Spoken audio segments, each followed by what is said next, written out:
Any sufficiently advanced technology is indistinguishable from magic. Respected speaker and dear participants, we welcome you all to the third day of Synapsis. Thank you for your overwhelming response in the first 2 days of our technical extravaganza. On this special evening, I welcome you all to Synapsis 21, Discover the Difference, hosted by Department of Biomedical Engineering, IEEE EMBS, Student Branch Chapter, and IEEE SB of TKM Institute of Technology, tying knot with IEEE EMBS Kerala Chapter, Telemedicine Society Kerala Chapter, and Digital Health India Association. Day 3 of Synapsis bring to you another eminent personality, Mr. Bijoy G, Managing Director of Unarv Telemedicine and Healthcare Services, seeking your glance to telemedicine yesterday, today, and tomorrow. I welcome Assistant Professor Ms. Vidya G. Kaimer to introduce the speaker.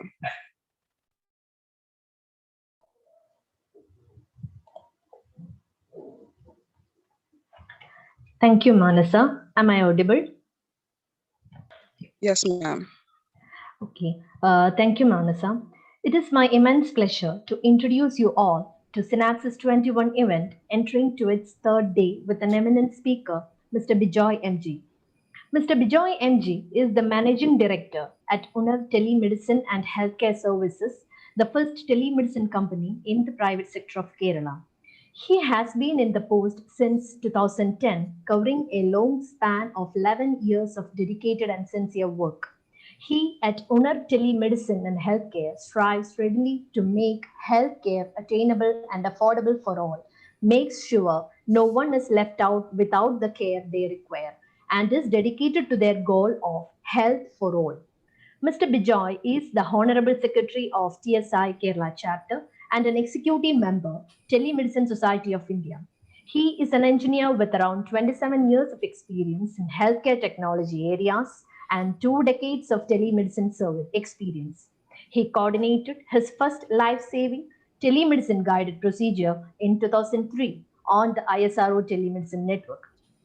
Our eminent speaker, principled as a sales and service engineer for the world's first real-time 3D ultrasound scanning company from 1996 to 98, telemedicine systems engineer from 2002 to 2004, and admin manager at AITS Infopark Cochin in 2005. His virtuous profile extends as a telemedicine consultant for Kerala NGO, providing COVID-19 teleconsultations. He was actively involved in COVID-19 telemedicine support system for the World Malayali Council UK wing. He was the member of American Telemedicine Association from 2007 to 2014 and a silver category blogger along with top 15 members of ATA 2014. Now, with the utmost respect, we welcome you, sir, to the Synapsis 21 platform to hear from you more about telemedicine and healthcare. Welcome, sir. Thank you. Hello. Thank you, ma'am. Synapsis 21. Yes, sir. Synapsis 21 proudly welcomes Bijoy sir to address the gathering. Sir, you may please start the session. Good evening to all, and thank you, Vidya, for your introduction. And now today, in fact, will be talking about telemedicine yesterday, today, and tomorrow. So almost yesterday, most of you might have already heard about telemedicine. Most of the things might have. Yeah. So I move the slide. Yeah. So am I audible and my slides are visible? Yes, sir. Yeah, 1 minute.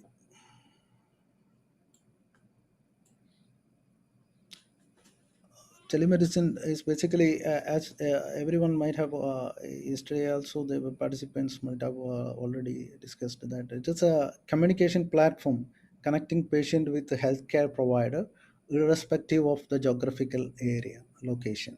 So the patient can be anywhere in the world and the doctor can be anywhere in the world, and both are connected with the communication link, and the advice is given That is what is, in simple words, it is telemedicine.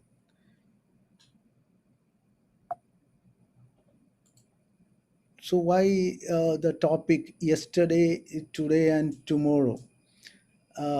Yesterday, learn from the limitations. When I say learn from the limitations, I have coordinated a telesurgery.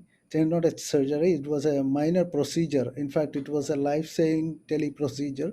It was done in 2003. And the limitation was the bandwidth. So we have done that with 284 kbps. Now the speed, you most of you might have minimum of 1 MB.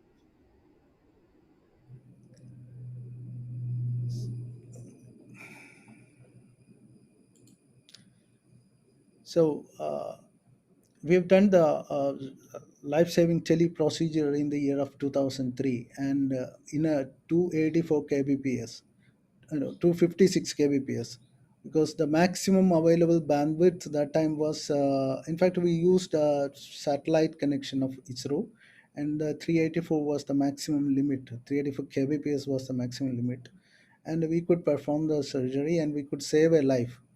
Okay, so with the limitations we could achieve that, and that is the ultimate of telemedicine.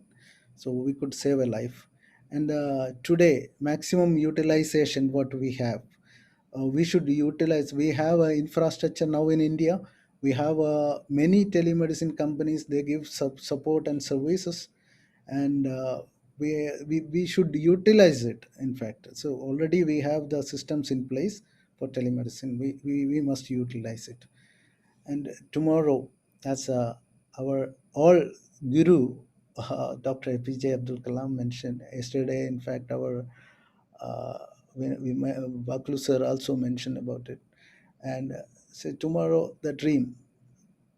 See, we must dream about the new inventions like in telemedicine, because telemedicine is continuously progressing its developments. But it's the time you must also put your efforts to telemedicine. So I must thank for Indian Space Research Organization, because telemedicine word was not heard in 2001. Okay, just 2001 only the ISRO was started the telemedicine initiative in India. And in fact, I received an email from, I don't know, one of my friend has forwarded it, that it was seen that about telemedicine, and I come to know only 2001 only I came to know about telemedicine, the word telemedicine. And yeah, so ISRO took an initiative for telemedicine in India by providing satellite link, the video conferencing equipment, the hardware, all the software, and the medical gadgets. Actually, yeah. So in my next slides, I will be explaining about all these things. Okay, from tsunami to ice fall. Why I mentioned this tsunami to ice fall? Because many of you might have had the tsunami in Andaman Nicobar Islands took many lives actually. And the ISRO had a telemedicine center in one of the island, and one doctor named Dr. Bindu Kumar, he was actually in charge of he was a telemedicine nodal officer in that area. And after the tsunami, um, there was no communication with that island, with the mainland of India. So the only communication was the ISRO satellite. Luckily, that was there. Telemedicine was there, and the battery, solar powered battery, was there. So the doctor has to work 24 round the clock to support the people there and communicate the what are things happening live. He communicated with the mainland. That is how we all come to know about what is happening in Andaman Nicobar Islands. So that was a tsunami time uh, in Andaman and Nicobar Islands. But and about the ice fall, yeah. In Leh Ladakh also, uh, the ISRO had a telemedicine center, and so the because of the geographical location, the most of the time this Ladakh will be isolated because of ice, and because of this telemedicine thing, we could actually support the Ladakh also. So people are benefited with the telemedicine. And see, ISRO had 60 specialty hospitals connected to around 306 remote rural district medical college hospitals and 18 mobile telemedicine units. You might have seen yesterday's Dr. Prem sir might have shown you that telemedicine van. Okay, so like 18 telemedicine vans are now in operation. Let me come to Telemedicine Society of India, TSI. See, you might have heard many times that the co-sponsor is like Telemedicine Society of India.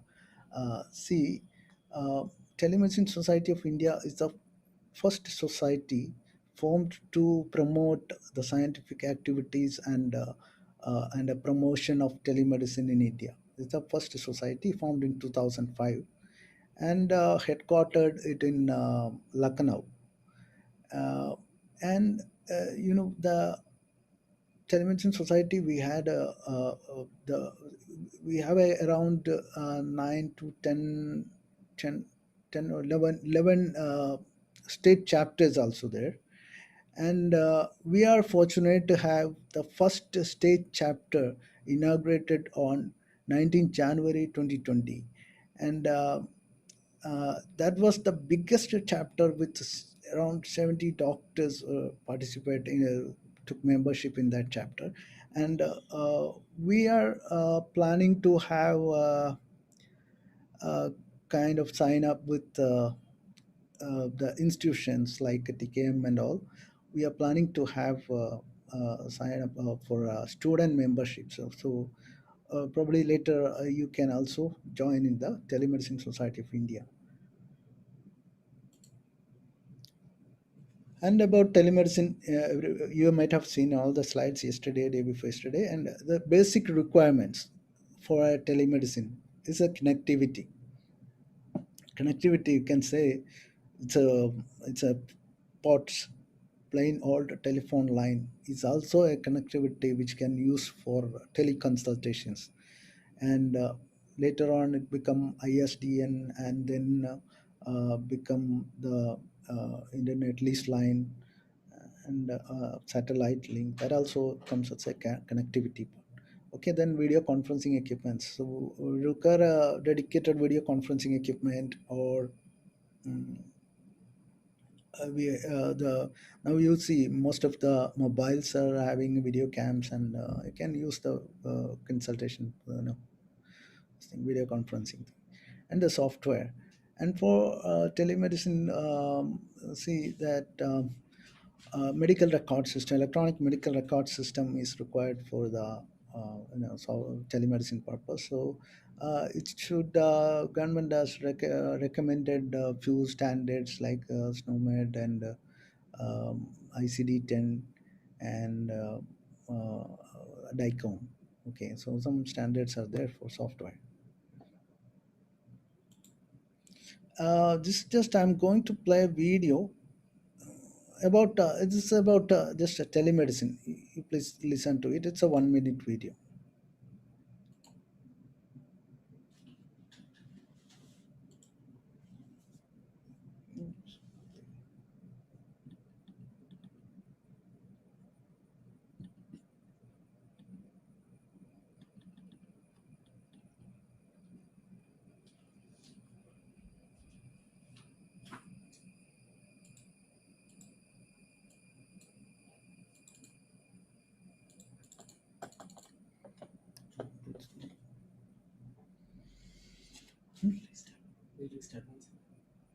1 minute. I'll just restart. I think this video is not playing now. I just restart. Okay, please excuse me for that.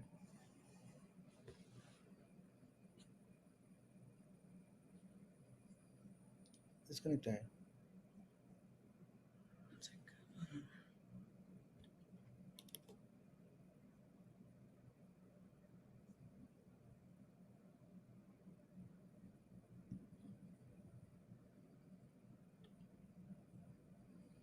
ഇത്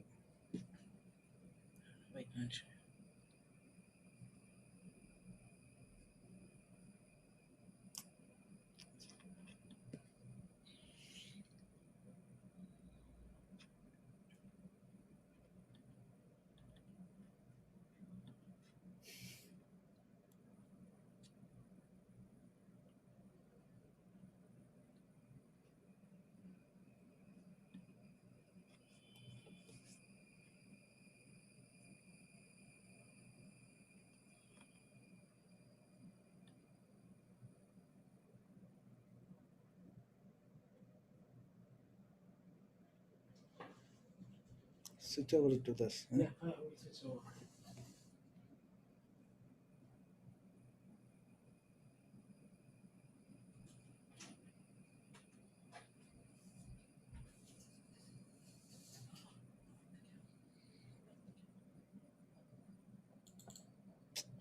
It's not seeing.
Hello. Hey man, what's that thing on your thigh? That looks infected. You're gonna want to see കേൾക്കുന്നുണ്ടോ? Yes, sir. a doctor about that. But you don't want to waste a whole afternoon stuck in a waiting room staring at a bunch of bored fish in the aquarium or reading sports magazines from 2004? I got a better idea. This is your living room. With your remote control, your orange juice. Now just wait here until the doctor is ready to see you. Feeling better already? In fact, more and more doctors and hospitals are realizing that with 21st century technologies, it's time to treat their patients in a 21st century way.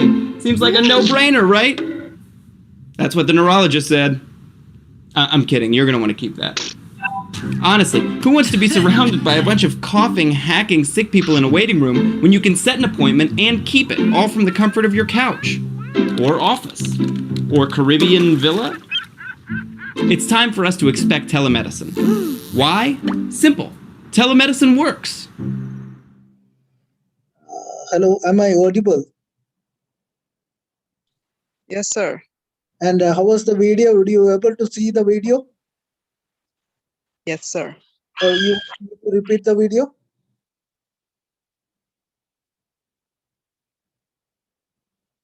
Hello. Okay. So I'm audible, right? Okay. See, that video you might have seen. It is actually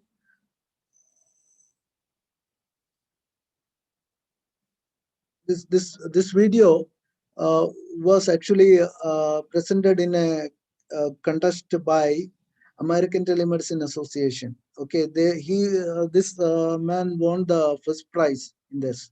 Okay, in fact, I was also sent a video that has got 34th place in among 100 entries. Okay, so it was a very simple video, created it in 1 minute time. Okay, about telemedicine. I hope you all could see that.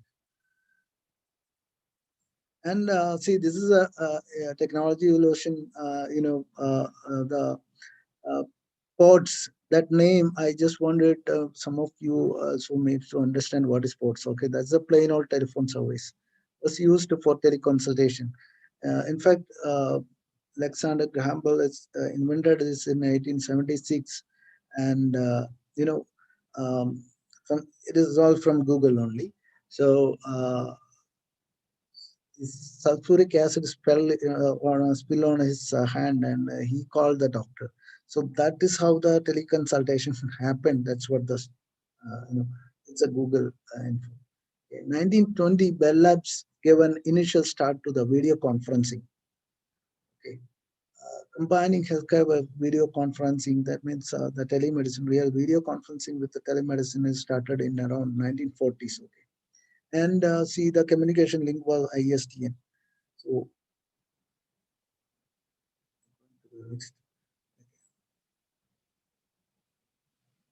So telemedicine in its modern form started in 1960s, a large part driven by military. So telemedicine is basically used for the space programs, for the astronauts. So that is, they wanted to send their vital signs to India.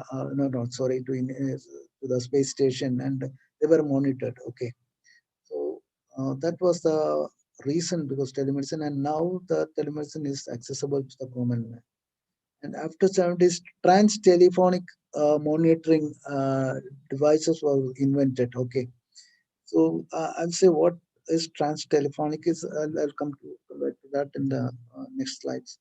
So trans telephonic monitoring is also known as the event recorders. Event recorder means it is called Holter. It's a medical term. Okay, Holter is recording the continuous, cardiac signals, and it is storing and sending to the doctor for consultation. So that the technology was trans telephonic, that was used in fact in the early. So in 1980s, actually radiologists began sending the images for consultation. This is a model of a trans telephonic devices. In fact, that's a holter, and that's a transmitting station where you can dial a telephone and can transfer to the center. And you see these devices which I've got hands-on experience on these devices. This you can see that it's the first device. You can see the pointer. I think this is the first device which is actually a spirometer.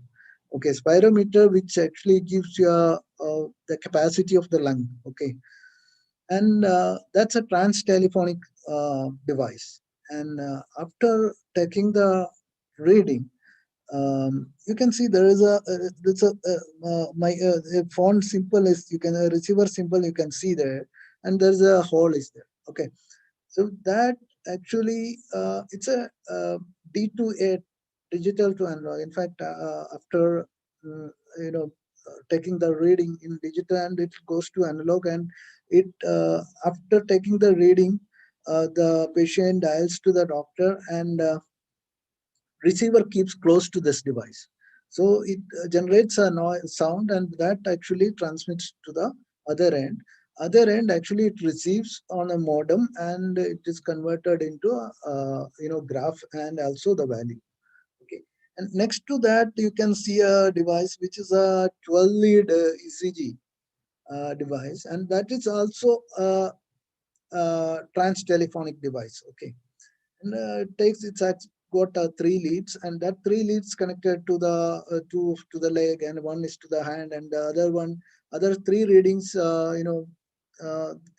This has got three four physical leads actually behind this. Okay, so that leads in three positions we get 12 lead ECG.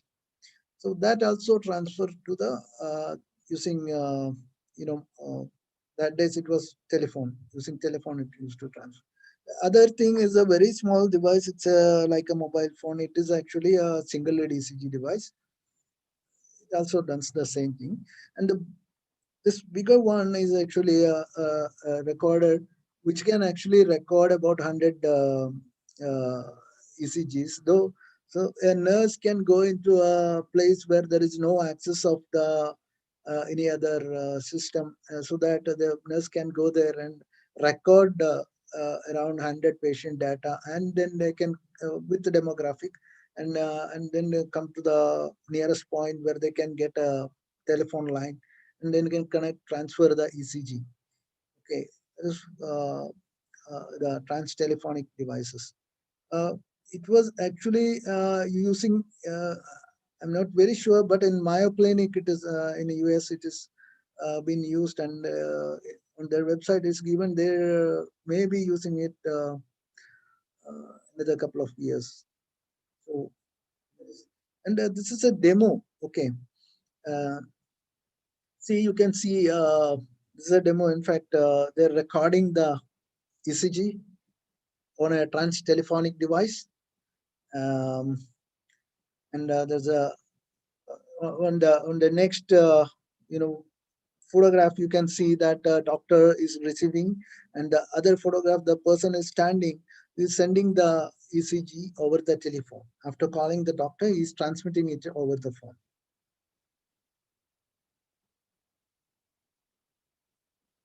So in 48, the first, now we come to the radiology side as a first radiology. So imaging is a part of telemedicine, a very important part of telemedicine. Imaging in the sense, X-ray, CT, MRI, that radiology images. That needs to be transferred from one point to the other. Okay, so the doctor is sitting in one location, and like ECG, the image also sent to the other location. The problem with the images are the size. They're very huge in size. So they use some kind of compression technology to compress the image and transfer it, because it should be a lossless image. So once it reaches the doctor, it should not lose the quality of the image. Okay. So in 1980s, digital imaging, DICOM was introduced, and DICOM is a standard for medical imaging. So DICOM was introduced in 1980, and DICOM, it carries the patient information also. Okay, so what kind of modalities is used for to capture the image, and these images are sent to the doctor, and on the images, it is the data of the patient also embedded in that images, so that uh, there will not be any confusion or with the images. Okay, so that is a DICOM, and it's an integral part of telemedicine. Imaging is an integral part of telemedicine. India in 2001.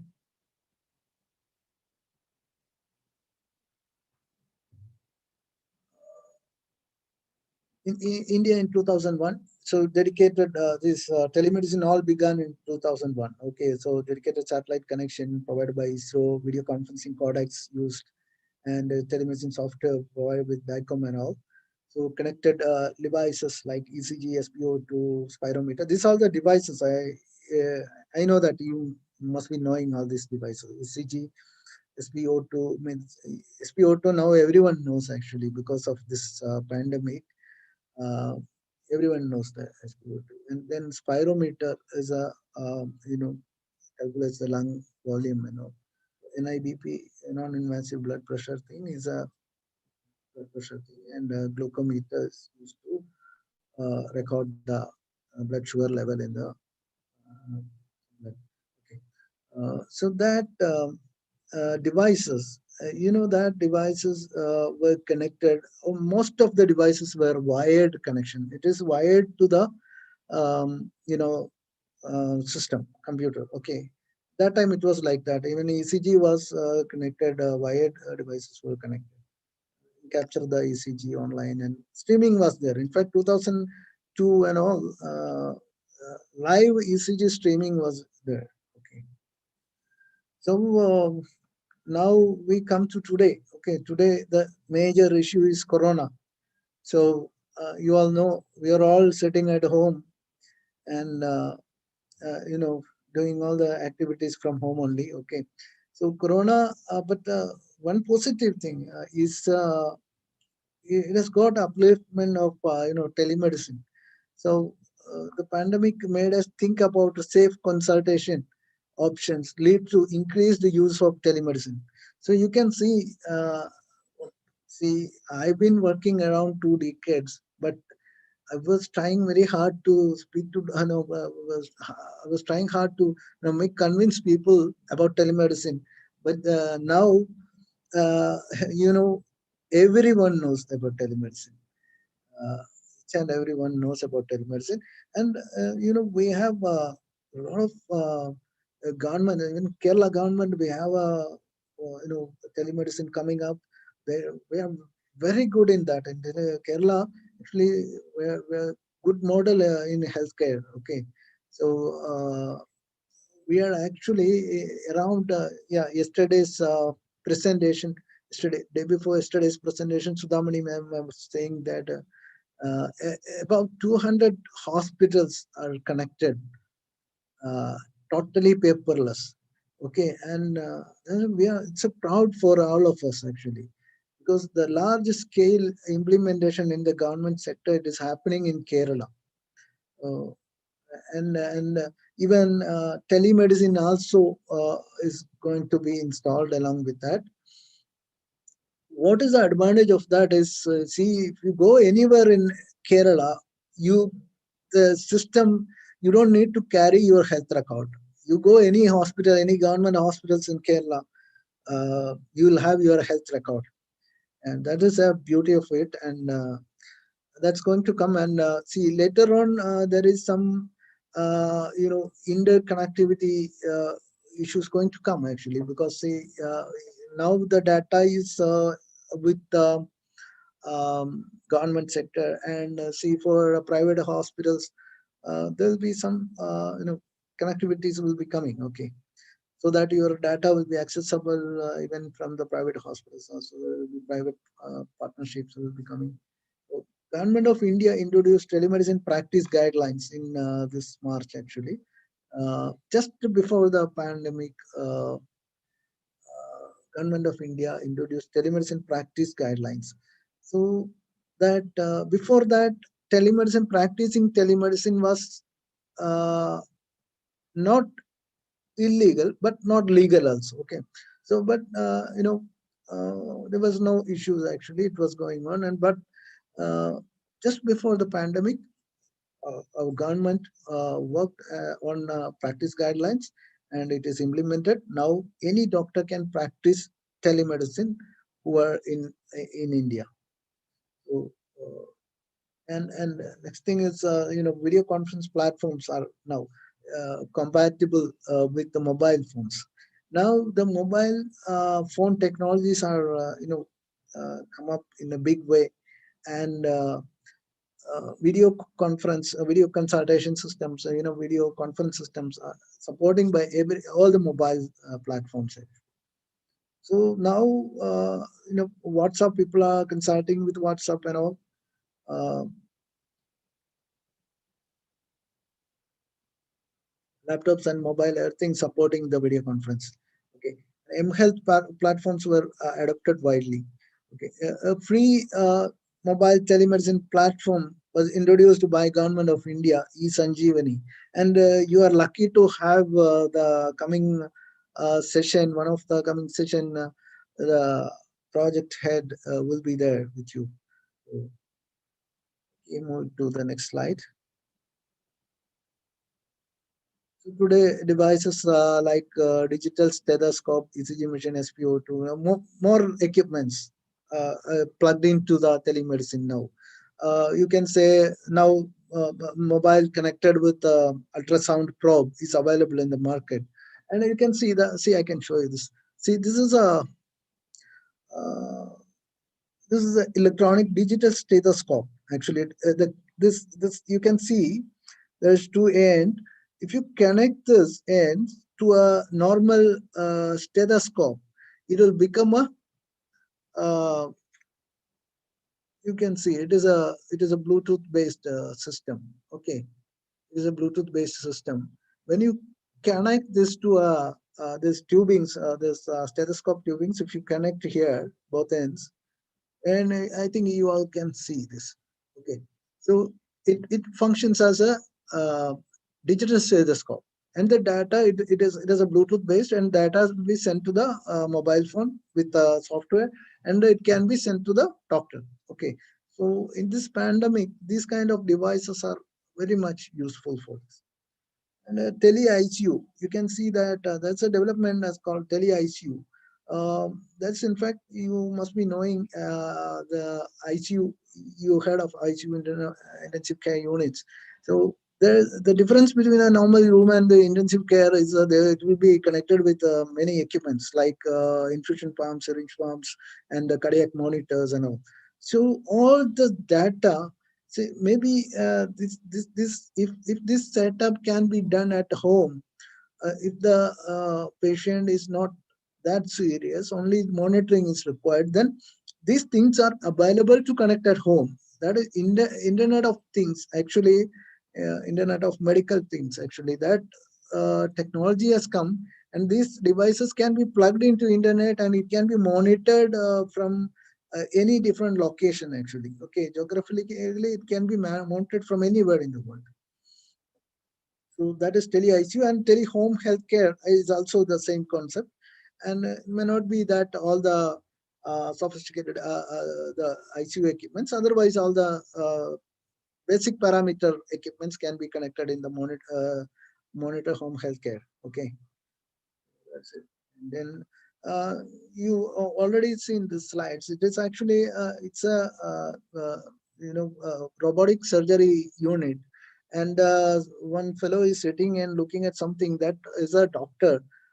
Is a that's a chief doctor. Okay, so that doctor can see the three-dimensional image of whatever happening the bed. Okay, inside the patient, and doctor most of you might have played this games, okay, with joysticks and all. So there it has got a joystick, and it can maneuver the handle and all with the help of a technician, and they can perform the surgery from anywhere in the world. The console can be anywhere in the world. Okay, so it can remotely consult. You know, to do the perform the surgery. Okay. So the telepresence presence is also telepresence is basically telepresence does the similar kind of furnitures and the similar kind of furniture in the other end also. They already when had a video conference, it feels like you are sitting in the same room, and also this is a you can see that's a FDA cleared tablet controlled self-driving telemedicine robot. Okay, what it does is it goes to the ICU and it talks to the patient, and the doctor is controlling from somewhere in the world, and it moves. It moves, and the patient can enter the supporting staff can enter the values in the tablet fitted on the body part, so that all the data can be monitored. A doctor from anywhere in the world. So these all the things. Actually, it was very much useful in this pandemic because the infected patient can be consulted by a doctor from anywhere in the world. So uh, now I'm moving on to the other side. Now today, so the present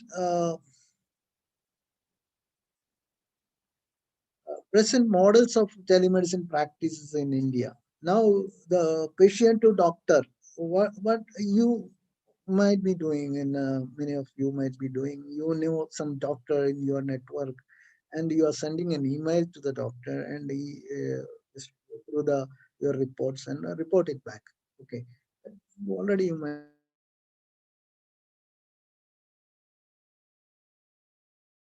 have this um, WhatsApp and Google Chat, uh, Google Meet, and Zoom. These platforms are public platforms. These are used to consult with the doctor. The patient directly calls. If the patient is given doctor's WhatsApp ID, you can directly contact doctor by sending his reports, and then doctor, after seeing the patient online, report it back. Okay, that also is widely been used. Many of you also using it. Patient to telemedicine service provider. See, there is a service provider. So, see, for me, I'm a service provider in telemedicine. So we get patient calls and we routed it to the doctor, concerned doctor. Okay, and we record the health record and all. We keep with us, and then it will be transferred to the doctor. The doctor send the prescription, and patient will be having a patient portal, and they downloaded the prescription, and that is it, teleconsultation. Okay. Patient to telemedicine service provider. See, there's some providers. What they do is they have a kit. Kit means a suitcase kind of thing, which has these devices. Like you might, yeah, I've shown you that devices. That is ECG machine and all will be there. Once they get a call, the service provider send them to the patient home, and take all the necessary tests, and they connect from there to the doctor. So that is what is the patient to telemedicine service provider to doctor. Okay. Now physician to specialist. So the some of physicians, a patient comes to a physician, and there is some specialist intervention is required. Then they used to contact the specialist for consultation. Integrative medical system. Uh, you know, equally, the Ayush department, Ayurveda, Homeo, Unani, all the department. We have a traditional system of Ayurveda even in Kerala. We have a traditional system of Ayurveda. They are also supporting, and this, supporting systems like modern um, doctors, modern medicine physicians consult or discuss with the Ayush doctor.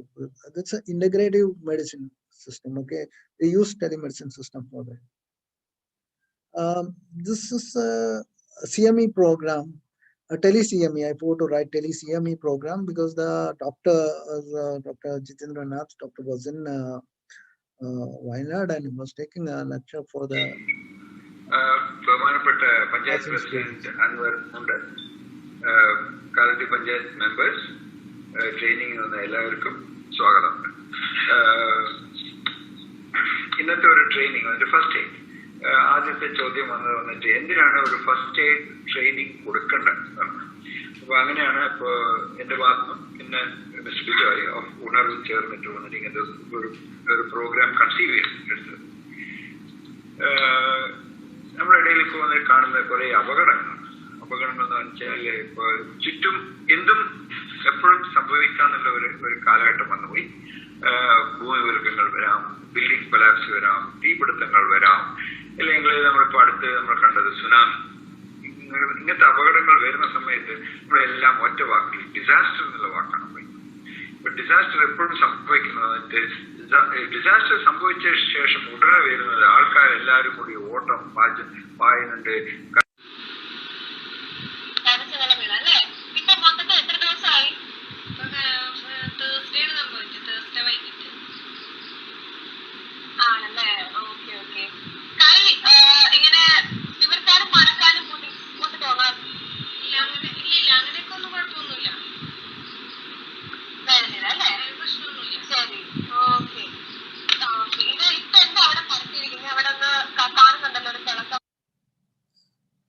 Hello.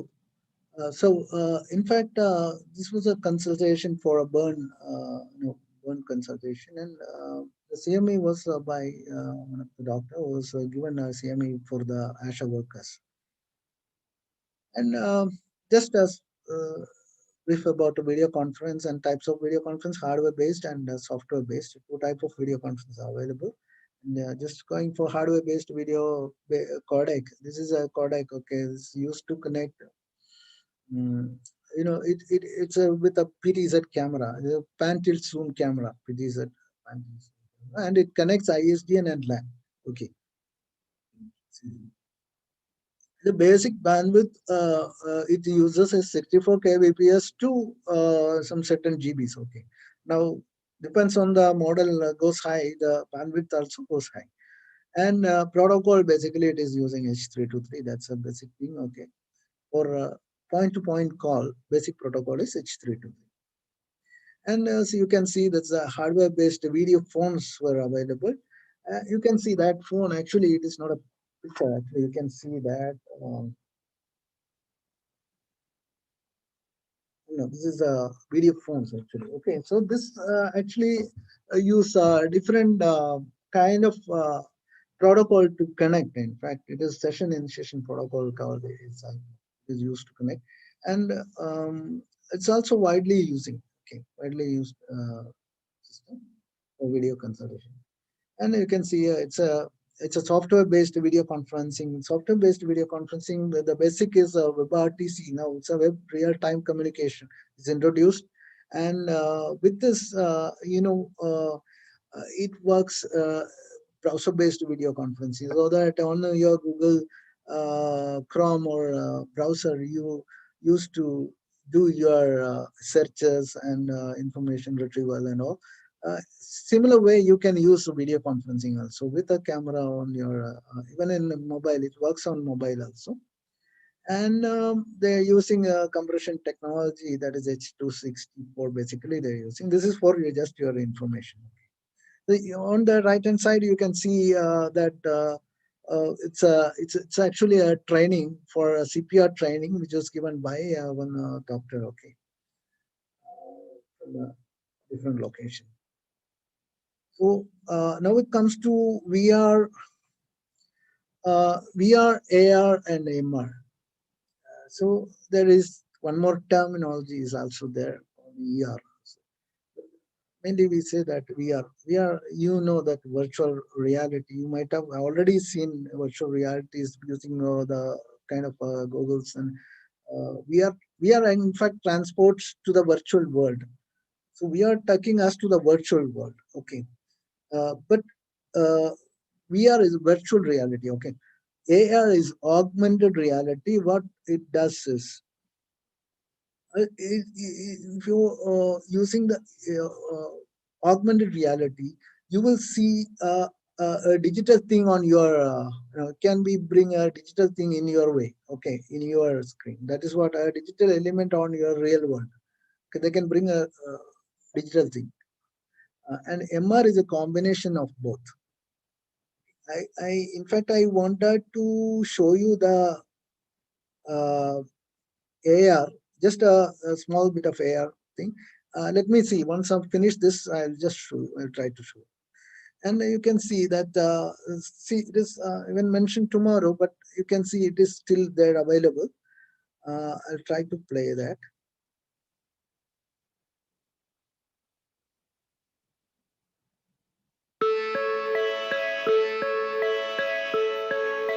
The HoloLens is absolutely the most amazing piece of technology. Within 5 seconds, I realized that the world had changed. It was an immediate realization that this is something exciting and we have to be a part of this.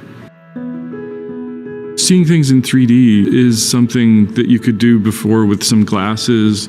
The thing that the HoloLens gives you is the ability to walk around those 3D objects and to really experience them as if they're in the room with you. It is augmented reality, it is mixed reality. And what that means is I still see you, I still see this room and everything around me, but the digital content is inserted into the room as if it's actually there. As a teacher, I can see what they're all looking at. And that's something. The biggest drive is getting the anatomy curriculum completely done by the time we move into the new health education campus. Today, we and the Cleveland Clinic are constructing a state-of-the-future health education campus. Our students will learn using the most forward-looking educational programs. I'm just stopping it because I think we don't have much time. So we may have some questions. Let me see if I can answer it. See, the take-home message, doctor's healing touch cannot be replaced. Okay. So always we all want doctor to be there touching us. Okay, that cannot be replaced. But still there is a lot of alternatives actually. More development in visual effects means more telemedicine. So that is my version because see, the patient has to be ultimately happy. See, patient's mindset is always they want the doctor to come and directly inspect the patient. And then see, the virtual reality, augmented reality, and that these things can make this possible. Actually, the transporting the images and all this possible, so that the in future, I think your time, there will be some kind of technology which gives a real presence of you in front of you, so that the patient will be more comfortable, okay, without much equipment's help. Okay.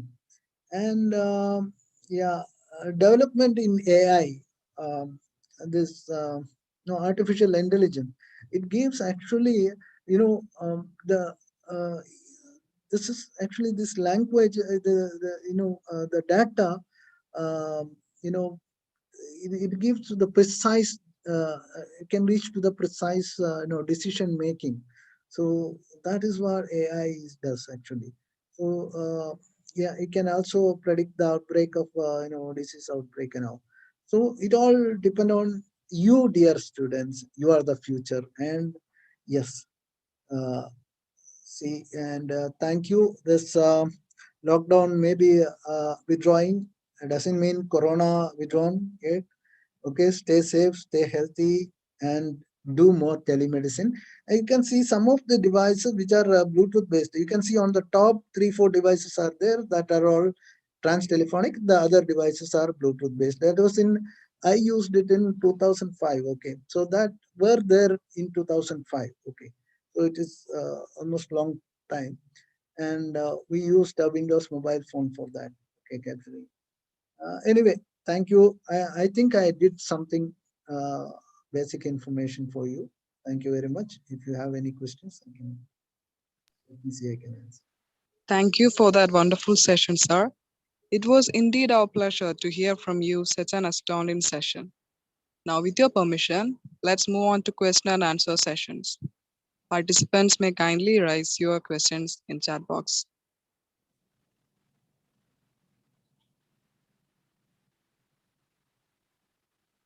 So there's a question. As we all know, there has been numerous innovations and achievements in the field of e-health. But in your opinion, what do you think is an innovation that is yet to occur but is a necessary requirement? See, necessary requirement, we have telemedicine. Okay. So in telemedicine, we can say, as I mentioned, the development of the mindset. First thing is the mindset has to change. Okay, the people has to change their mindset. They now almost people are ready to accept these things, and they're all ready to go with telemedicine. And yeah, necessity means, yeah, that is augmented reality when it comes to good effects. So there will be a lot of change. Okay.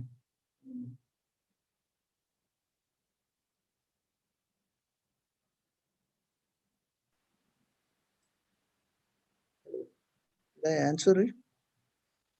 Yes, sir. Next question. What are the research and development opportunities for students in Kerala? Research, see, there's many things I can, you can say. And you see, everyone will have their own perspective, and my interest is on augmented reality. So the patient needs to be comfortable that see the presence, real presence. We cannot transport a doctor directly to the patient, but there is an option that we use transportation. You can work on transportation, and then more devices. It is now it's our devices are connecting, and centralized database server where you can plug all IoT international things. So that is actually the future. That has got a future. You plug in your devices and you get connected and around the clock monitoring. So you are safe at home, and wearables. So now sensor technology, the more important is the sensor technologies has to come into play. So you should concentrate on more sensors gives the more data actually for us. So maybe sensor technology is also good. Okay, sir. 1 minute. I'm just yeah. Any other questions? You can just. Okay, sir. Having 2 decades of experience around the globe, what do you what do you think is the key difference in e-health system in India and abroad? See, India is not bad actually. We are developed. We are developing in a very fast pace. And I was in. I was served as a member in American Telemedicine Association since 2007 to 14. But what I found is there we are equally good. India is equally leading. I really feel proud that uh, one surprise thing is when I had a doctor in my um, telemedicine company. Uh, when she had gone to US, she had gone to one of the famous hospital in New York, is Mount Sinai Mission Hospital, and she has got interviewed. That time, in fact, she carried my experience certificates, and the doctors in that place they were really excited to see. They said, "You are from one part of India, and you were doing telemedicine." And she was. It was 2 3 years ago, and she was no, they were really surprised to see that we are also in telemedicine. And I must thank ISRO once again for that actually, because so they made it possible.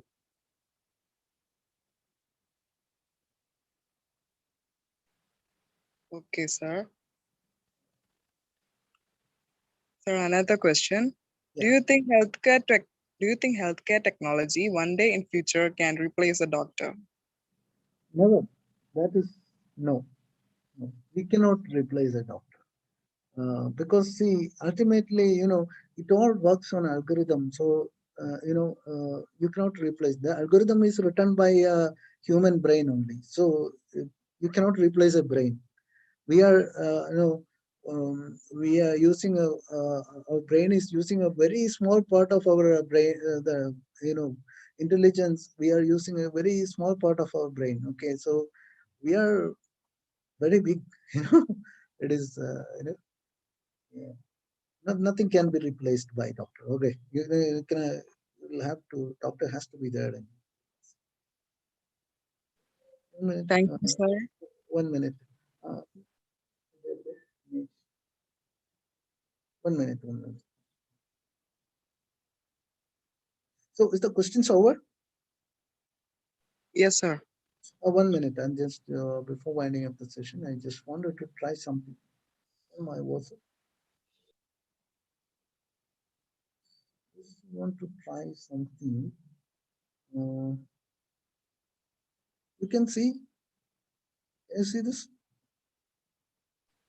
Yes, sir.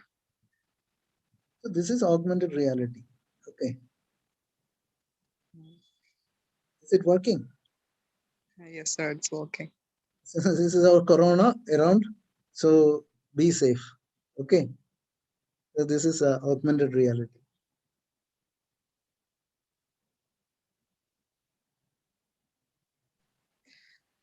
Okay, thank you, sir, for answering all our queries and concern.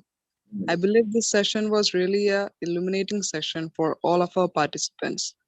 It would be appreciated if any of the participants could give feedback about today's session. Good evening, one and all. My name is Noora. I'm a first year BTech student. First of all, I want to thank you, Bijoy sir, for granting us such an informative session.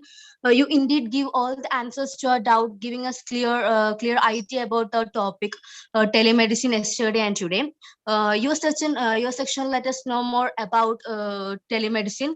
You really did keep us attentive throughout the session by making your insight interesting, sir. Thank you, sir. Thank you so much, and I'm looking forward for getting more opportunities in attending more of your section. Once again, thank you, sir.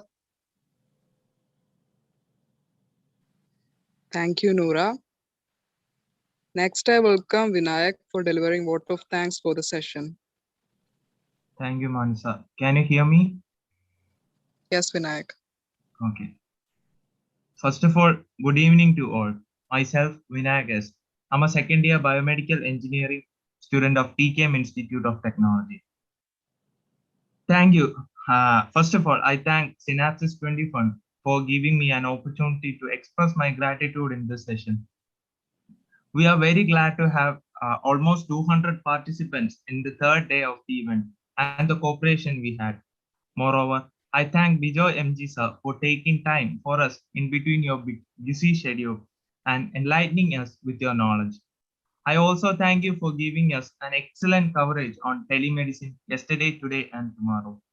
Now, as a token of love and appreciation, we would like to show you our gratitude by sharing with you a virtual memento. Shall we have the presentation? Sir, kindly accept the virtual memento, which we consider as a representation of our gratitude.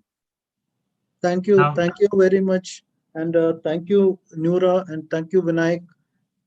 now, I am thankful for each and everyone who stood beside us till the end of this day, especially Vidya ma'am for giving us an astonishing introduction of the chief guest.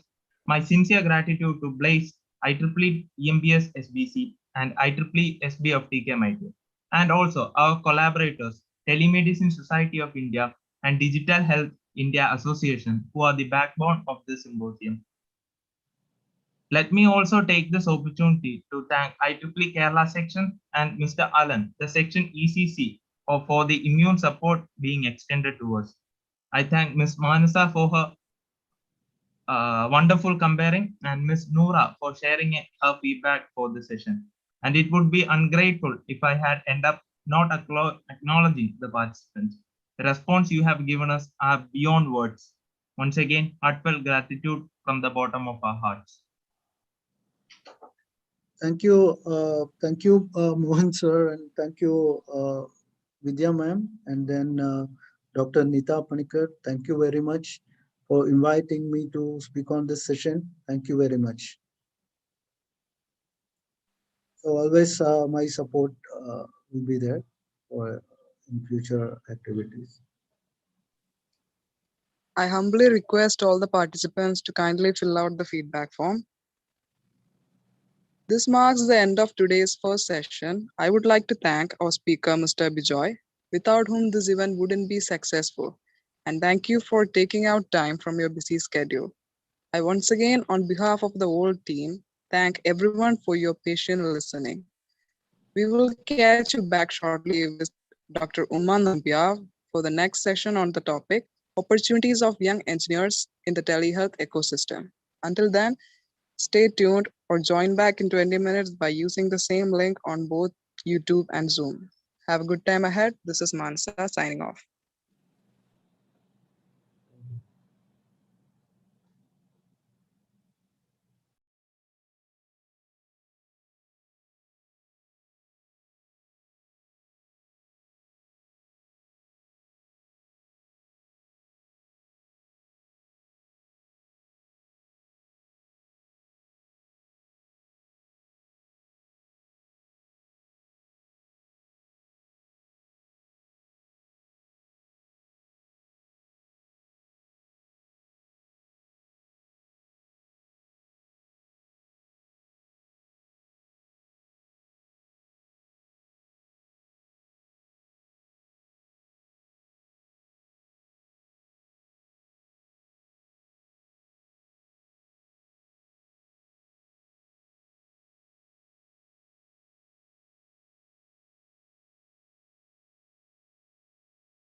All the delegates are requested to stay tuned as the section is going to be started.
With all your permission and prayers, let us start the section. The great scientist and philosopher Albert Einstein once said that it has become appallingly obvious that our technology has exceeded our humanity. Greetings to one and all. It's my pleasant duty to bid you all a genial welcome. Most eminent guest of honor of the occasion, Dr. Uma Nambiar, Neurosurgeon, Executive Director, Gym Care Hospital and Chairperson, Digital Health India, esteemed dignitaries, faculties, delegates, and my team members. Welcome to this propitious occasion. An epitome of webinar session to mount your mastery in telemedicine and digital healthcare is bid to you by the Department of Biomedical Engineering, BLAZE, IEEE EMBS TKMIT under the auspices of IEEE EMBS Kerala Chapter and Digital Health India Association in the label of Synapsis 21. Discover the Difference is here with the 6th schedule on 3rd day of National Webinar Series.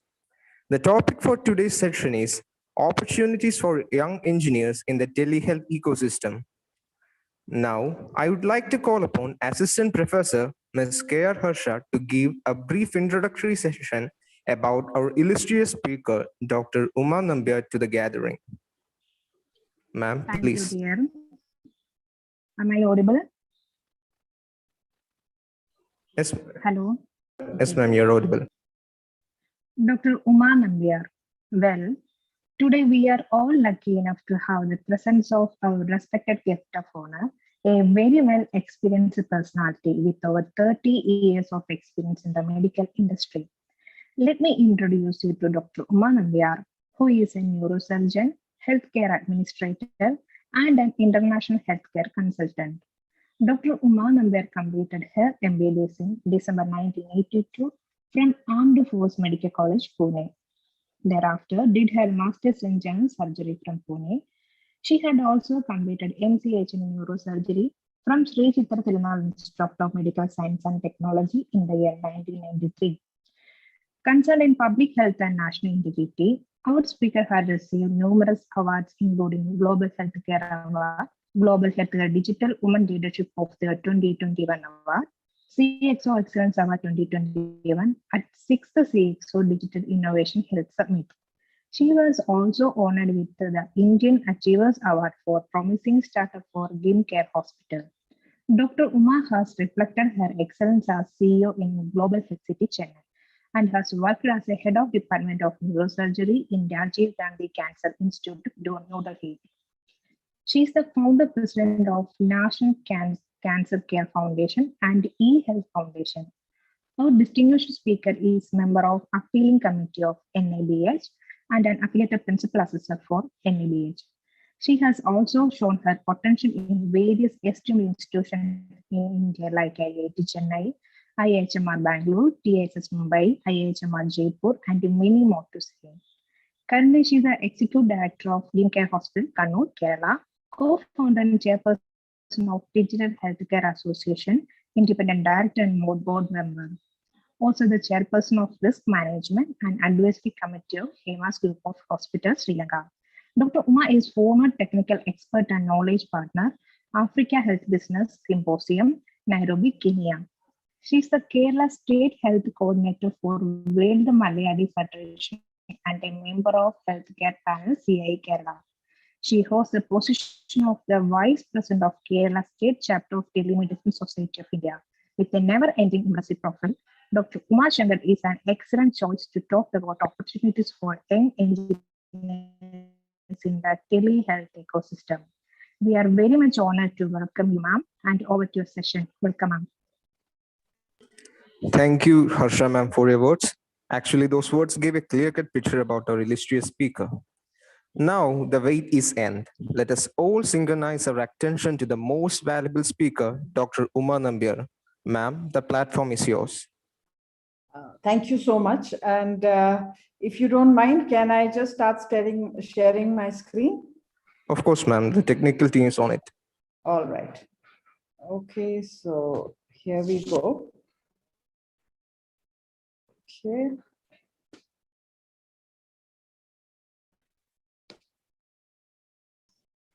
First of all, let me thank all the organizers and Harsha for such a wonderful introduction. It was too detailed actually, and it's a little bit embarrassing if you ask me.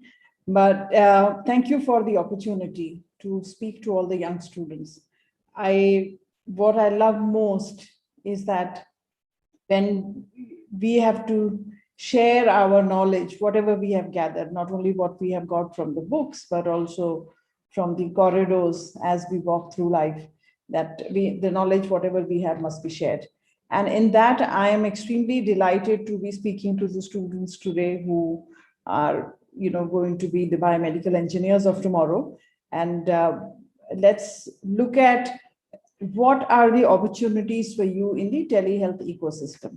Now, we limit ourselves to this because that's the theme of the symposium. And you have been for the last 2 days listening to a lot about telemedicine, various rules, regulations, all what are the services that, that's full of knowledge about what's happening in this space. And in brief, I'm going to just recap what you have learned over the last 2 days and otherwise what you've been learning for yourself. So if I were to simply describe what is a telehealth workflow, it is when a patient and the healthcare provider, and the provider could be anybody from the health provider system, it could be a doctor, it could be a nurse, or it could be another caregiving team. When the patient and the caregiving team are at two different physical locations, but the care can still be provided to the desired method, or using the desired method, the appropriate care is being provided. Now, this is what the telehealth system uses. Now, it could be just be a simple conversation where a patient says that I have so-and-so problem. The doctor speaks to them, understands a bit about just by the conversation as to what the problem could be, and prescribes some medication. Okay. Now, that is the prescription that the person has to generate. And I know that Dr. Mohan spoke to you about what is the legal realities of the telemedicine practice guidelines and how it is being facilitated by law now. So all this you already are aware of. Now, just if you were to go a little deep, you will compare that when a patient comes to the hospital in person, the doctor is, putting a stethoscope around their chest, listening to them, doing some investigations, you do an ultrasound, do a couple of lab tests, and then you arrive at a larger picture or a better diagnosis and a better care plan. So one always, I'm sure, a lot of you would think that how is it that on just a verbal communication, such a diagnosis can be made? Now and that is where people like you step in. There are multitudes of devices that make it possible today to remotely auscultate a patient, to remotely palpate a patient, to do a remote ultrasound. And these devices augment the care delivery system of this telehealth. So there are devices and there are appropriate solutions which are either communication tools, because this two-way communication is very important, and there would be software solutions because this cannot be done without the help of appropriate technology from healthcare information technology. So this is the sum and substance of what the workflow does or what happens in the ecosystem. So this, I have just shown you some of the devices that people are commonly using now. There are smart clinics that you can just set up. This is completely capable of doing an audio video conferencing, storing data, transmitting data, storing it in cloud, and sending the analysis back to the patient. You have care cards that are given. There are backpack clinics that you can set up in very, very remote areas where you can just trek through those areas and the otherwise inaccessible areas, where some of inside the forest and all of those areas where people live and they cannot reach a hospital. So for them, care can be given at their doorstep. Similarly, there are pharmacy, there are medicine vending machines, which you can set up in remote areas where there is otherwise not a possibility or no business opportunity for a large pharmaceutical shop to set up. Artificial intelligence is something that is used extensively for digital health solutions. And as we go forward, we will find more and more intelligent framework and decision support systems in helping the doctors arrive at a diagnosis, as also for the patient to guide them through the counseling process and the process of care or seeking care. Then we have electronic medical record solutions, or EMRs, which help in data collation, collection, and then subject it or make it available for analysis. We have various apps, and I'm sure a lot of you, because this is the app generation, and I'm sure, if somebody like me installs, new app every day and uninstalls every day, so I'm sure a lot of you do it far more, and wearing all devices and watches and things like that. Then we have what is called the self-service health kiosks, which you set up and the patient can do a lot of care through automated mechanisms where another human intervention is not required. Of course, I'll talk to you a little bit about streaming of, streamlining of data in the OT as well as in ICU using the tele-technology. So when you pass out of your biomedical engineering course, what are the two streams that are technically or right away available to you? Now, I'm just going to, so all of you know that you will be a biomedical engineer. I also want to introduce this term called clinical engineer. So a biomedical engineer, conventionally, what I have seen over the last, so many years of my career, I don't want to tell you how many years of my career, because then you'll know how old I am. So I'm just shying away from that. But what I have seen is that conventionally, the biomedical engineers were relegated to a room where they would just be used for giving calls to these big companies, industries, and just using them as a support for communication regarding those equipments. There wasn't too much involvement in what they have studied and using the, tools of the trade, except for, barring a little bit of training, some small repairs, but not major. Whereas when I look at a biomedical engineer and I term that person when they are working in the hospital, he or she, as a clinical engineer, what is the expectation that I have, and what is it that the biomedical engineers in hospitals should do and have started doing in many big hospitals now? They must closely work with the nurses and the doctors and the other technicians, understand the use of the equipment, what they're using, and see how it can be made better. Understand what is the purpose for which the doctor is using a particular equipment. Let's say we are talking about an ultrasound machine. You will spend time with the radiologist. You'll find out what this radiologist is trying to get in terms of information about the patients that are coming to this particular hospital. And then if there are better equipment available, or if by some intervention from your side, can you either improve the quality of the images? Can you make it easier for them to report? Can you make it easier for the patient? You can do so many things. So this is what you expect or let's say in the operation theater. Be in the operation theater when a particular equipment is being used. Surgical instruments are being used, and see whether something can be improved. How is it that because you are an important part of the technical team which assesses the equipment requirements of the hospital. So when you do that, you must really know in what space these things are being used. So that is one. So this is, of course, not related to the telehealth workflow, but I wanted to just give you an introduction of how you must improve the workspace for yourself within the hospital. It's in your hands, because nobody else will do it. You guys need to do it yourself. But there is another large area in the world that you have, where you have enough and more opportunities to follow your heart and follow your aptitude. What your training does for you is to make you ready to use your common sense and your technical knowledge and pick up from the world all the knowledge that's available to you in the lateral space outside of your what you have learned in the books.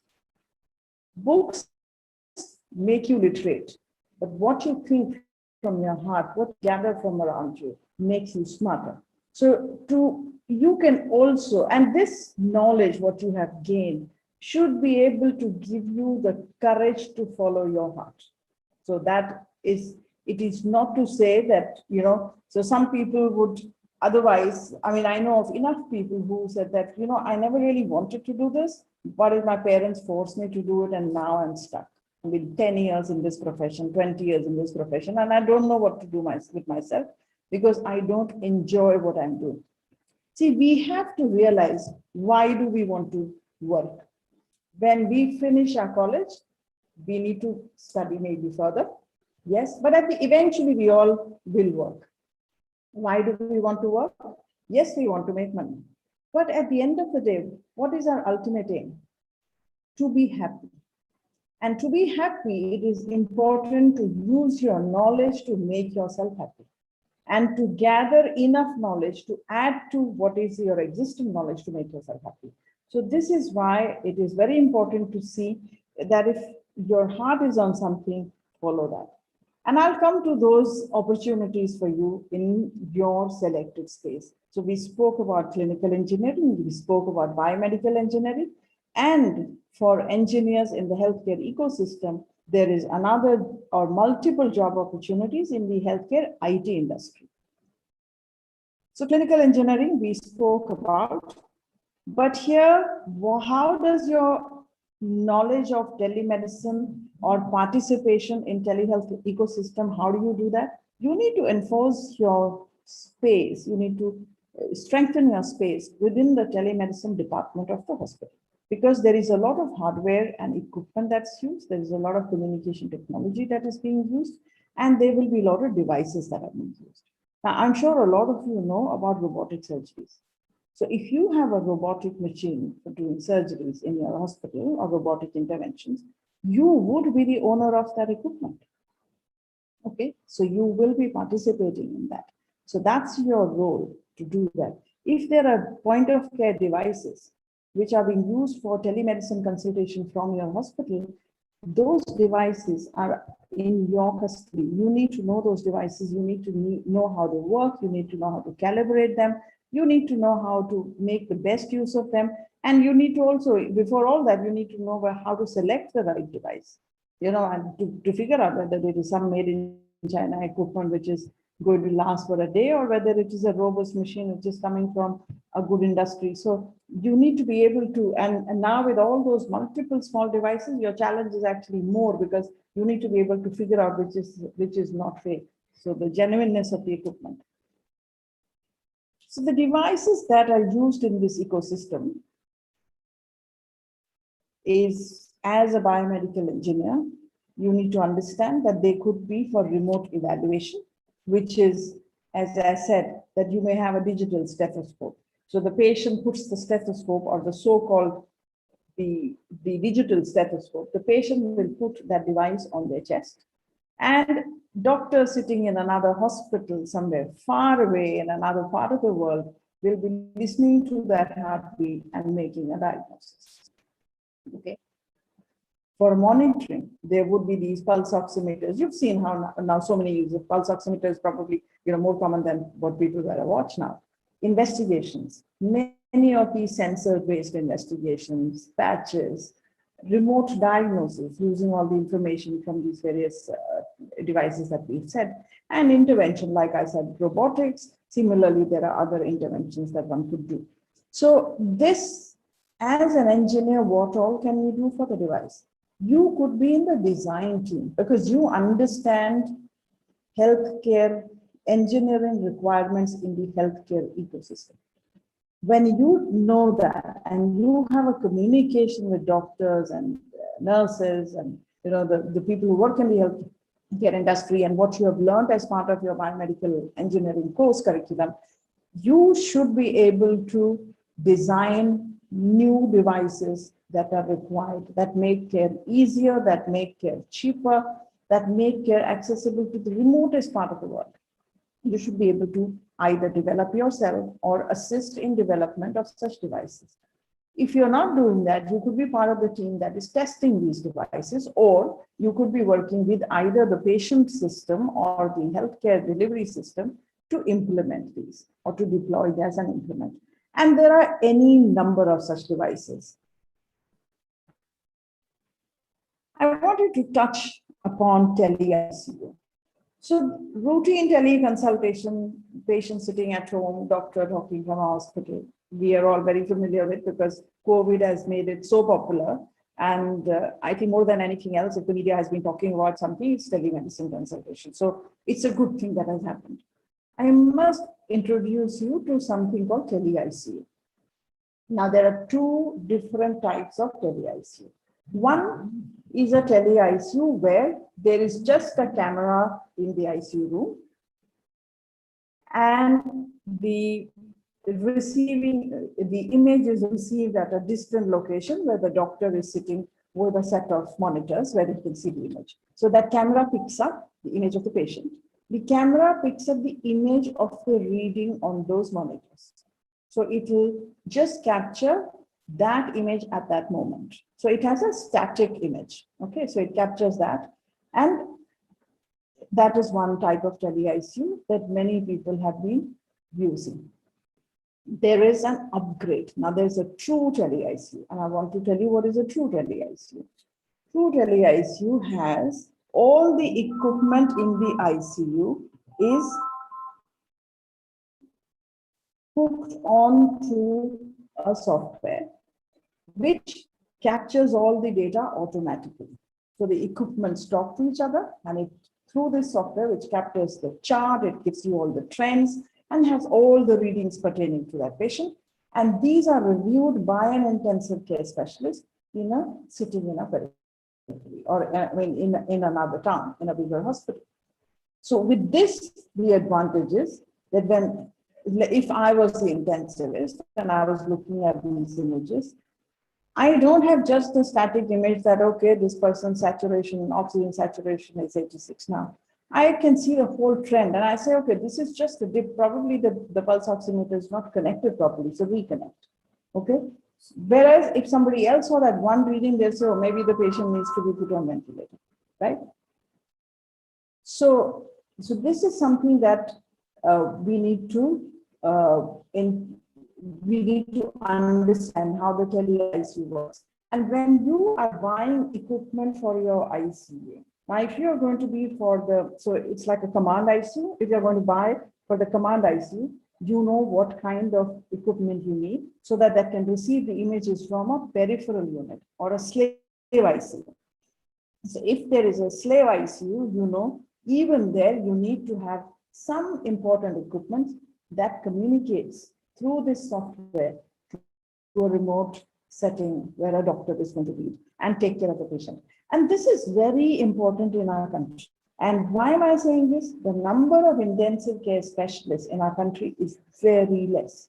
Not only that, the number of intensive care beds in the big cities is also very less.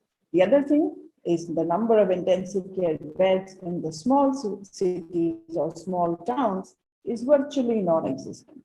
In a village, it is zero. And when they say ICU, it is probably just a very, very old, ECG monitor or something like that, and no decision-making happens from the readings that are on those devices.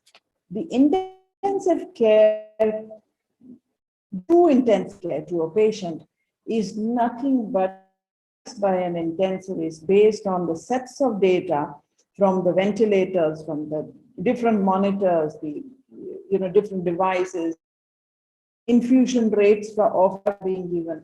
Combine all that clinical data and the data from the equipment, and then make a rational judgment. And some of the software also assist in making that judgment. So record, and for that, the patient doesn't need to be touched because this can be done through a remote setting. So we can actually have, you can set up 2-bed, 4-bed, 10-bed remote ICUs, hook it up with a central ICU, say in Delhi or Bombay or Bangalore or any place, and have a central command done, in another setup, and run these small ICUs. I mean, it's a huge service for the very sick patients of the country. Right now, they have to travel miles, maybe a day or two, in the very, very sick condition, spend enormous amount of money, and not be sure that the patient will even reach the other city or other hospital, and probably die on the way or get worse. Whereas here, ICU can start in a small hospital with just 2 beds or 1 bed, which is equipped with all this technology. And this is something that if it is to be done, engineers like you are required. Nobody else can do this. You cannot expect a doctor or a nurse to set up an ICU without someone knowing how these devices have to be installed, how these devices have to be maintained, because these single bed or 2-bed or 4-bed ICUs, which have got these kind of monitors, you don't expect a Siemens service engineer to come from Bombay at in 2 hours time. Some of you have to do it. You won't have a GE or a Philips guy flying from somewhere abroad and service. You people have to learn it, and you have to do it. So these are opportunities just waiting to be explored. There isn't a decent setup like this in our country in remote areas. Well, the other track that you have is that when you understand technology and when you understand healthcare, you know that all this has to ride on an infrastructure or a backbone of software. Now, I know many biomedical engineers who are working in the software industry. Why? Because they understand the healthcare system. They also understand what the engineers who are the developers, the language that they understand. So the communication is probably easier because the developers come with a different kind of mindset, and you need to really break into that mindset to tell them. So it comes easy for the engineers. Of course, unless you are you are yourself somebody who is very good at coding and can develop, then of course, why not? But a functional role of communicating the requirement of the healthcare industry to the developer and taking it from the developers to the users, then to say, okay, what is the use? What is this solution that is doing and how it is to be implemented? And a big space for people who understand technology in data security space.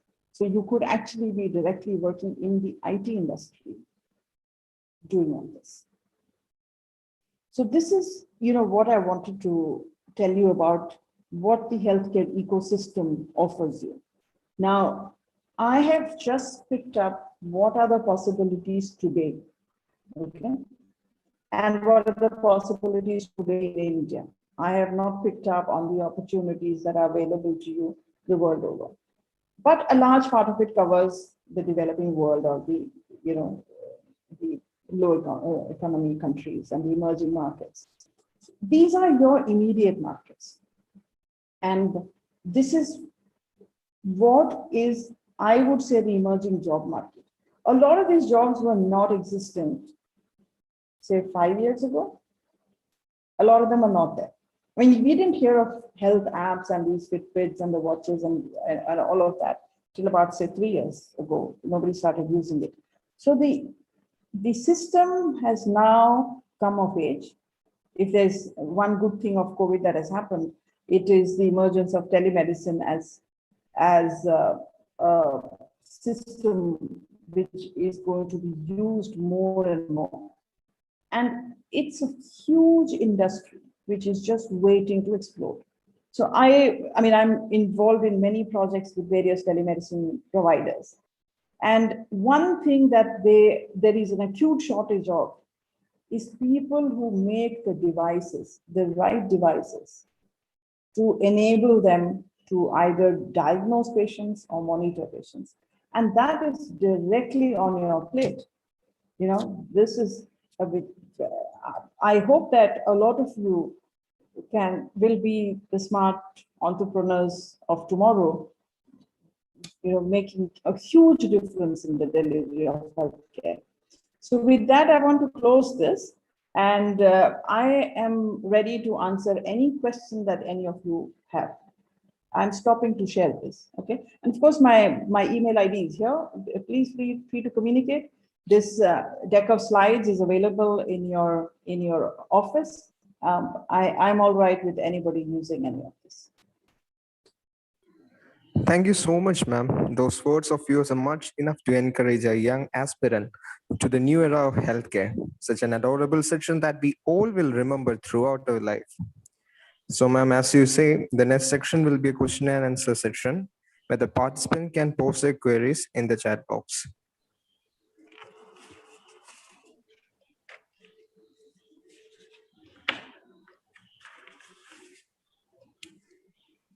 So I don't see anything in the chat box. So probably there are no questions. So when there are no questions, there are only two things. Either you have understood everything very well, or whatever I've said doesn't make sense. Okay, so so I hope that I'm just hoping that some of you would take up this space. Are there any studies? Oh, ma'am. Let me beg your pardon, ma'am. There's one question. Yes, I'm reading that question. And this is for, are there any studies related to evaluation of telehealth interventions for cardiac rehabilitation? To my understanding, there is no evaluation at the moment, but there are solutions that are trying to develop solutions in the rehab space, not specifically in the cardiac rehab, I must say. Okay, so that's like something that is waiting to get developed. We have interventions that do tele-ECG, that, yes, and they do and intervene in early warning of heart attacks. And I have, there are people who are using this in very remote areas and they've managed to save lives. But in cardiac rehabilitation, other than monitoring for arrhythmias, trying to, get information about their physical condition getting worse because of cardiac failure or something, otherwise, no.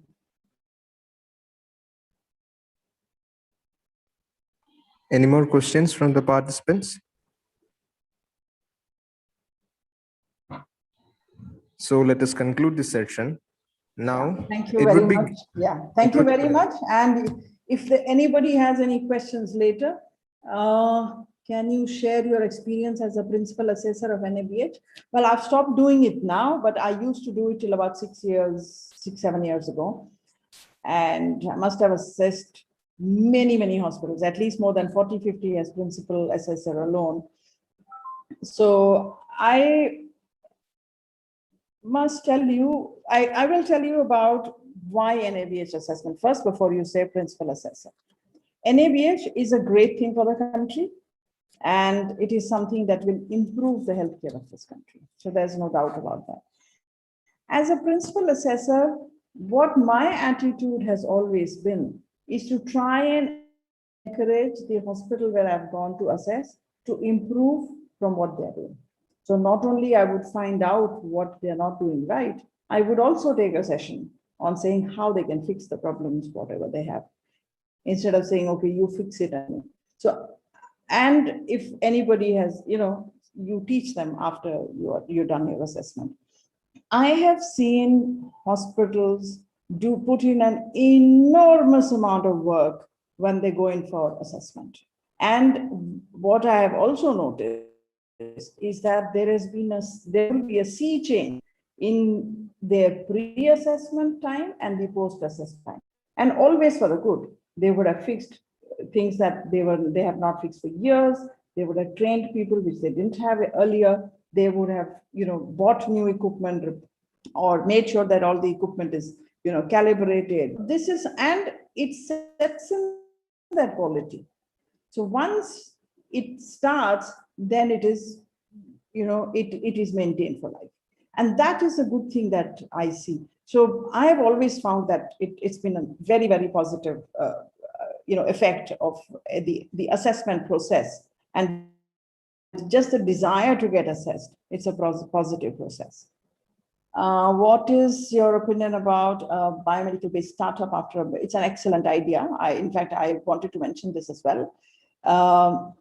So a biomed-based startup can either be focused on just some biomed requirements of a hospital. Now you have so many hospitals and they don't have a biomedical technician or an engineer. So you could actually start a service and maintenance company of your own and say that, okay, we will be providing at a certain cost to the hospitals, which otherwise cannot afford the salary of one biomedical technician, or they don't have enough equipment to be able to afford one biomedical technician. So this is a great opportunity. And you know that there are some people who run these kind of companies, but there are very few in the country. Okay. And also the companies that are there right now in India, they are all very big companies, international companies who've come to India and they want to start this market.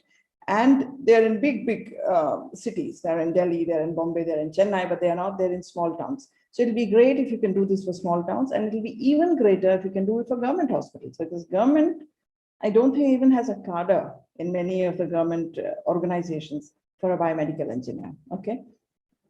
If you support the same, what will be the field of interest within the biomed sector? What you can easily do as a startup is service and maintenance and repair of small equipments. Okay, that's one. As you get bigger, you will put some equipment with yourself, and you also put it on hire while you are taking their equipment for repair yourself.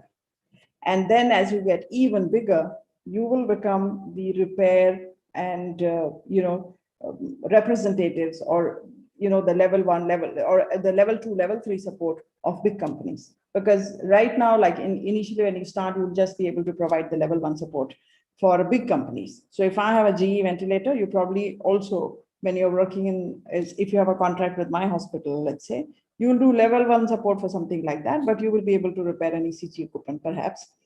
But as you grow, you will be able to enhance the deliverability that you have. And that becomes cheaper for the hospital. And it's a win-win situation for both, because you guys get more work and the hospital gets benefited by lower cost. I mean, obviously lower cost than paying directly the Philips and the GEs of the world.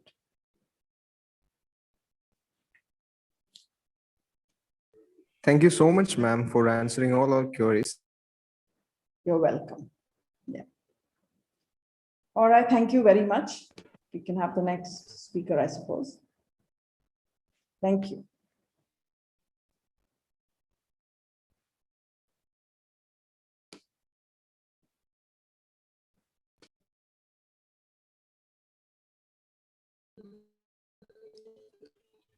It would be great if anyone of you could give us a feedback for the session. Hello, am I audible? Yes, you're audible. Good evening, one and all. myself Malavika Prasad, student of TKM Institute of Technology, and it's a great pleasure for me to tell a few words about this wonderful talk. Ma'am, I'm really sure that it was such an informative session for each and everyone gathered here. I am also a biomedical engineering student, along with many budding engineers here. And like we are all youngsters, life after graduation is always a big question mark for us, like where to go, what to choose, which job we have to take, or can we go for MTech, MB, or like that. But and you just mentioned about this telehealth ecosystem. More than that, you also mentioned about clinical engineering. How can we improve as a biomedical engineering hospital? About tele ICU. All these are much awaiting opportunities for us in the future. So it was really a very wonderful session, ma'am. I'm sure that it would really help us in the coming future. Thank you, ma'am. Thank you so much for this valuable words. Thank you so much, Malika. It's my pleasure. Mr. Daniel. Okay, it's my pleasure. Now I request Signus Daniel for the vote of thanks. Thank you, Jacob. Am I audible?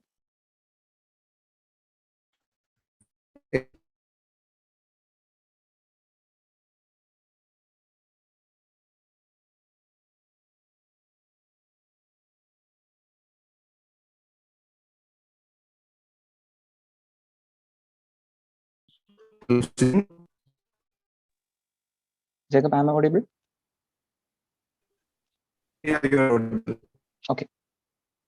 Good evening, all. I am Signus Daniel, second year biomedical student of TKM Institute of Technology. It gives me immense pleasure to deliver the vote of thanks for this event, Synapsis 21, to all the participants present here. We are very honored to have around 150 participants in this third day of the event, and thanks for the enthusiasm shown. Moreover, it's my privilege to thank Dr. Uma Nambiar ma'am, who honored this event with her presence and insightful talk despite her busy schedule. I also acknowledge you for giving us an excellent coverage on opportunities for young engineers in the telehealth ecosystem. Now, as an expression of our delight and respect, I request our birthday chief guest to accept a virtual memento from our side as we owe to you for being a significant part of this section.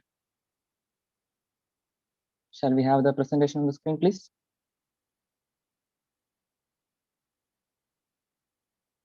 Ma'am, kindly accept this virtual memento, which we consider as a token of our endless gratitude. Now, I would like to thank each and everyone who stood beside us till the end of this day, especially Harsha ma'am for giving us an impressive introduction of the chief guest of our section. My sincere gratitude to IEEE EMBS SBC and IEEE SB of TKMIT, Blaze, and the collaborators with Telemedicine Society of India and Digital Health India Association for the backbone of this symposium. Also, let me take this opportunity to thank IEEE Kerala section and Mr. Allen, the section ECC, for the immense support being extended to us. I thank Mr. Jacob for his excellent comparing and Malavika for sharing her feedback on this session. And finally, it would be ungrateful if I end up not acknowledging our wonderful participants. The cooperation and the interest you have shown are boundless. Once again, heartfelt gratitude for your participation and willingness. Thank you. Thank you, Sujan. Such a memorable day for all those who have gathered here. On the behalf of TKM Institute of Family and all who gathered, from the bottom of heart, I once again thank you, ma'am, for showering us with a delightful session. Last but not the least, I thank all the participants gathered tonight. Without you, the program is never complete. Let me remind you to kindly fill the feedback form, which is provided in the chat box before leaving the meeting. And don't forget to witness tomorrow's grand closing ceremony, and don't fail to attend the priceless webinar session. We'll be live with our 7th session at 11 a.m. tomorrow. Catch you tomorrow. Till then, good night. The meeting is officially closed. Thank you.